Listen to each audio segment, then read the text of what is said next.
réaliser ces chouquettes, vous allez avoir besoin de 125 g de lait, de 50 g de beurre découpé en morceaux qui a également été placé dans la casserole, avec une pincée de sel, l'équivalent de 0,5 g.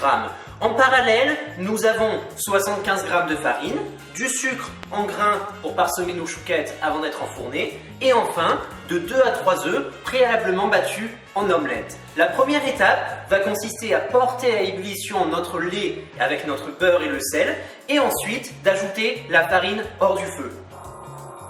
Notre lait arrive à ébullition, nous allons donc retirer la casserole du feu et verser la farine en une fois, tout en mélangeant énergiquement, c'est très important. Et mélangeant, attention aux projections. N'hésitez pas à taper la pâte contre le bord de la casserole. Remettez alors votre casserole sur le feu pour faire dessécher la pâte.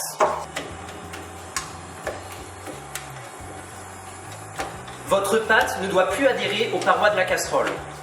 Vous pouvez alors retirer la détrempe de la casserole.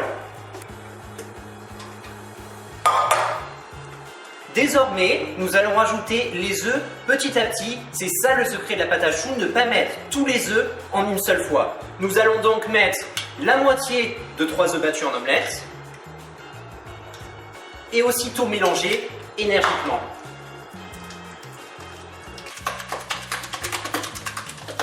N'hésitez pas à bien taper la pâte contre les bords de votre récipient de manière à incorporer beaucoup d'air, ce qui fera vous gonfler vos chouquettes à la cuisson. Notre première moitié est incorporée, nous allons en rajouter encore.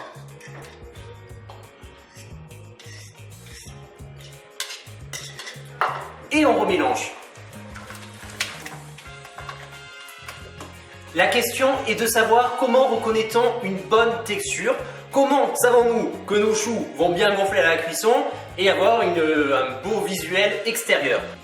Il suffit de tourner la spatule et de soulever la pâte pour observer la texture.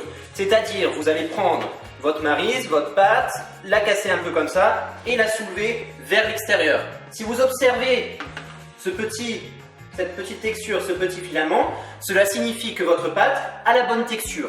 Si alors votre pâte redescend de la maryse, cela signifiera que vous avez incorporé trop d'œufs dans votre pâte et je m'en vois désolé mais ce sera trop tard. Donc faites très attention, c'est pour ça que nous avons un bol d'œufs en parallèle et que nous y allons petit à petit de manière à être sûr que notre pâte à choux sera réussie.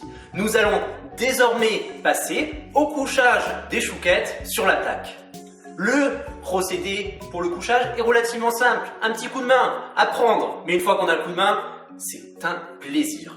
Donc, nous allons presser avec la main droite uniquement. La main gauche ne sert uniquement à tenir l'embout éventuellement. Si vous êtes très fort, vous la mettez directement dans le dos. Au moins, on ne sera pas embêté. Vous allez mettre votre poche bien perpendiculaire à votre plaque et presser tout en restant au centre. N'allez pas vers la droite, ni vers la gauche, ni vers le haut, ni vers le bas. Vous pressez jusqu'à ce que vous ayez la taille souhaitée. Vous arrêtez ensuite d'appuyer et vous réalisez un petit tourbillon dans le sens des aiguilles d'une montre pour couper le contact entre la douille et la plaque. Allons-y. Nous appuyons, toujours à la même hauteur. On arrête d'appuyer et vous venez faire un petit tourbillon dans le sens des aiguilles d'une montre. On recommence, on appuie, on arrête d'appuyer et vous venez faire un tourbillon. Et ainsi de suite jusqu'à remplissage total de la plaque.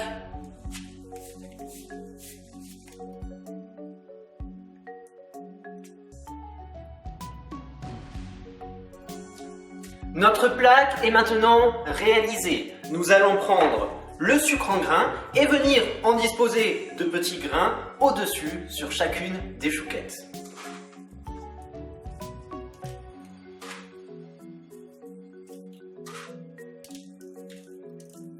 Une fois que vous avez terminé cette opération, vous enfournez les chouquettes une vingtaine de minutes dans un four préchauffé à 180 degrés en surveillant surtout la cuisson.